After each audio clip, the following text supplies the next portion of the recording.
بسم اللہ الرحمن الرحیم الحمد للہ وکفیٰ وسلام علی عبادہ الذین اصطفیٰ اما بعد۔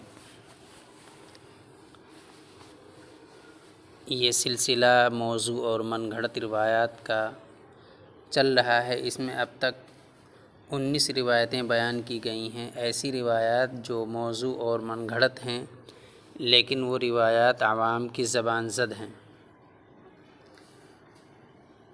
آج کا ہمارا سبق نمبر 4 ہے اور روایت نمبر 20۔ روایت نمبر 20 اس طرح ہے کہ قیامت کے دن اللہ جل شانہ اور جلال اور غصے میں ہوں گے۔ اتنے میں حضرت ابوبکر صدیق رضی اللہ تعالیٰ عنہ کو حساب کے لیے اللہ تعالیٰ کے سامنے پیش کیا جائے گا، تو انہیں دیکھ کر اللہ تعالیٰ کا غصہ ٹھنڈا ہو جائے گا اور لوگوں سے حساب کتاب لینے کا آغاز ہو جائے گا۔ اس روایت میں یہ بات ہے کہ اللہ جل شانہ قیامت کے دن سخت غصے میں ہوں گے، جلال میں ہوں گے، لیکن حضرت ابوبکر صدیق رضی اللہ تعالیٰ عنہ جب تشریف لائیں گے حساب کے لیے، اللہ جل شانہ کے سامنے پیشی ہوگی، تو انہیں دیکھ کر اللہ جل شانہ کا غصہ ٹھنڈا ہو گیا، آپ کا جلال، اللہ جل شانہ کا جلال کم ہوگا، پھر اس کے بعد لوگوں سے حساب کتاب لینا شروع کیا جائے گا۔ تو یہ روایت بھی محض بے بنیاد ہے، حدیث میں اس کا کہیں کوئی ثبوت نہیں ملتا ہے۔ روایت نمبر 21۔ جب حضور اقدس صلی اللہ علیہ وسلم کے وصال کا وقت قریب آیا تو حضرت جبریل علیہ السلام حاضر ہوئے۔ حضور اقدس صلی اللہ علیہ وسلم نے ان سے پوچھا کہ میری امت کو بھی موت کے وقت ایسی تکلیف ہوگی جیسے کہ مجھے ہو رہی ہے؟ تو حضرت جبریل علیہ السلام نے فرمایا کہ جی، اس سے بھی زیادہ تکلیف ہوگی۔ یہ سن کر حضور اقدس صلی اللہ علیہ وسلم کی مبارک آنکھوں سے آنسو نکل آئے اور فرمایا کہ اللہ تعالیٰ سے عرض کر دیجئے کہ میری امت کی موت کی تکلیف بھی مجھے ہی دے دے، تاکہ میری امت کو موت کے وقت کوئی تکلیف نہ پہنچے۔ گویا کہ اس روایت سے یہ اشارہ ملتا ہے کہ آپ صلی اللہ علیہ وسلم نے اپنی وفات کے وقت یہ خواہش ظاہر کی کہ میری امت کو موت کی تکلیف نہ ہو، جتنی تکلیف ہو میری امت کو ساری کی ساری تکلیف مجھے مل جائے، میری امت اس سے بچی رہے۔ یہ بات تو روز روشن کی طرح آیا ہے کہ حضور علیہ السلام کو اپنی امت کی بہت فکر رہا کرتی تھی، آپ اپنی امت کا بہت خیال رکھتے تھے، یہاں تک کہ احادیث میں آتا ہے کہ حضور اقدس صلی اللہ علیہ وسلم بھی قیامت کے دن بھی اپنی امت کی فکر میں رہیں گے۔ ہر نبی، ہر رسول قیامت کے دن پریشان حال ہوگا، یا ربی نفسی یا ربی نفسی پکار رہا ہوگا، لیکن ہمارے حضور علیہ السلام اس وقت بھی یا ربی امتی یا ربی امتی، یعنی اس وقت بھی آپ صلی اللہ علیہ وسلم کو اپنی امت کی ہی فکر ہوگی۔ تو آپ صلی اللہ علیہ وسلم کو آپ کی امت کی بڑی فکر تھی، لیکن یہ اس طرح روایت بیان کرنا یہ درست نہیں ہے، کیونکہ اس روایت کا کہیں بھی کوئی ثبوت نہیں ملتا ہے۔ اسی طریقے سے روایت نمبر 22 بیان کی جاتی ہے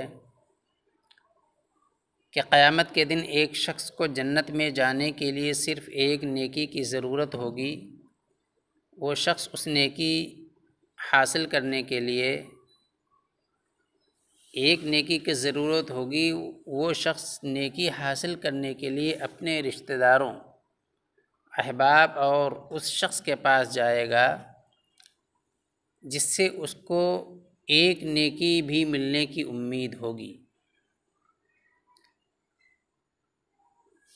تاکہ وہ جنت میں چلا جائے، لیکن کوئی بھی اسے ایک نیکی دینے کے لیے تیار نہ ہوگا، اسی درمیان اس کی ملاقات ایک ایسے شخص سے ہوگی جس کے پاس صرف ایک ہی نیکی ہوگی، تو یہ شخص اس ایک نیکی کے متلاشی شخص کو اپنی یہ ایک نیکی دے دے گا تاکہ یہ شخص جنت میں چلا جائے، جبکہ میں تو ایسے بھی صرف اس ایک نیکی کی وجہ سے جنت میں نہیں جا سکتا۔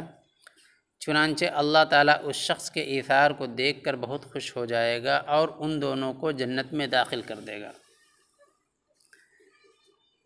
اس روایت میں یہ ہے کہ قیامت کے دن ایک شخص کو نیکی کی ضرورت پڑے گی، صرف ایک نیکی کی ضرورت پڑے گی کہ ایک نیکی پا کر وہ جنت میں چلا جائے، لیکن اس کو کہیں سے ایک نیکی بھی نہیں ملے گی۔ اپنے احباب کے پاس جائے گا، اپنے رشتہ داروں کے پاس جائے گا، ہر اس شخص کے پاس جائے گا جس کے پاس سے اس کو ایک نیکی ملنے کی امید ہو، لیکن اسے نہیں ملے گی۔ اچانک ایک شخص ملے گا کہ اس کے پاس صرف ایک ہی نیکی ہوگی، وہ شخص یہ سوچے گا کہ میں ایک نیکی سے تو جنت میں جا نہیں سکتا، چلو اس دوسرے انسان کو ایک نیکی کی ہی ضرورت ہے جنت میں جانے کے لیے، اسے اپنی ایک نیکی دے دوں، میرا کام تو بن نہیں رہا ہے، ہو سکتا ہے یہ شخص ہی جنت میں چلا جائے۔ تو اللہ تبارک تعالیٰ اس ایک نیکی والے شخص کے ایثار کو دیکھ کر اتنا خوش ہوگا کہ وہ دونوں کو جنت میں بھیج دے گا۔ یہ روایت بھی موضوع ہے، من گھڑت ہے، بے بنیاد ہے، اس کا کہیں بھی کوئی ثبوت نہیں ہے۔ اسی طریقے سے روایت نمبر 23 ہے کہ ایک دفعہ ایک مشرک شخص رات کے وقت حضور اقدس صلی اللہ علیہ وسلم کا مہمان ہوا۔ رات کو اس کا پیٹ خراب ہوا جس کی وجہ سے بستر بھی ناپاک ہو گیا۔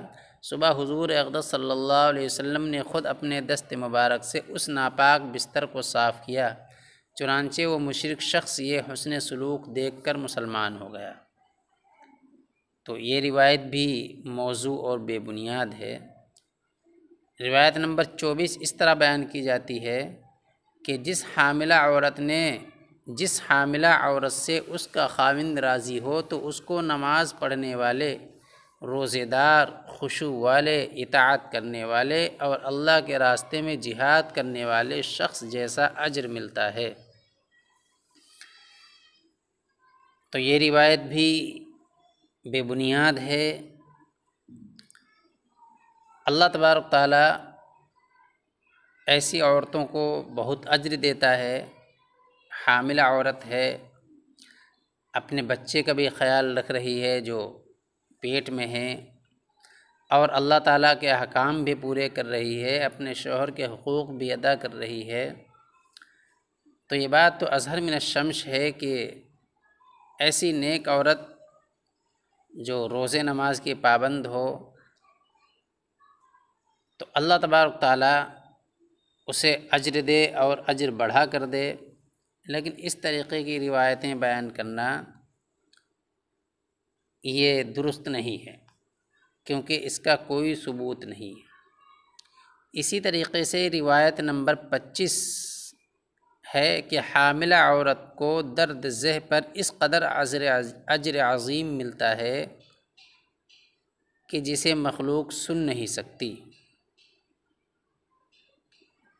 روایت نمبر 26 ہے بچے کی ولادت سے ماں کے سارے گناہ معاف ہو جاتے ہیں۔ تو حضرات آج کے لیے بس اتنا ہی، اجازت دے دیجیے، اگلے درس میں انشاءاللہ اگلے سبق میں اس سے آگے کی روایت آئیں گی جو موضوع اور من گھڑت ہیں۔ اللہ تبارک تعالیٰ ہمیں کہنے سننے پر عمل کی توفیق عطا فرمائے۔ وآخر دعوانا ان الحمد للہ رب العالمین۔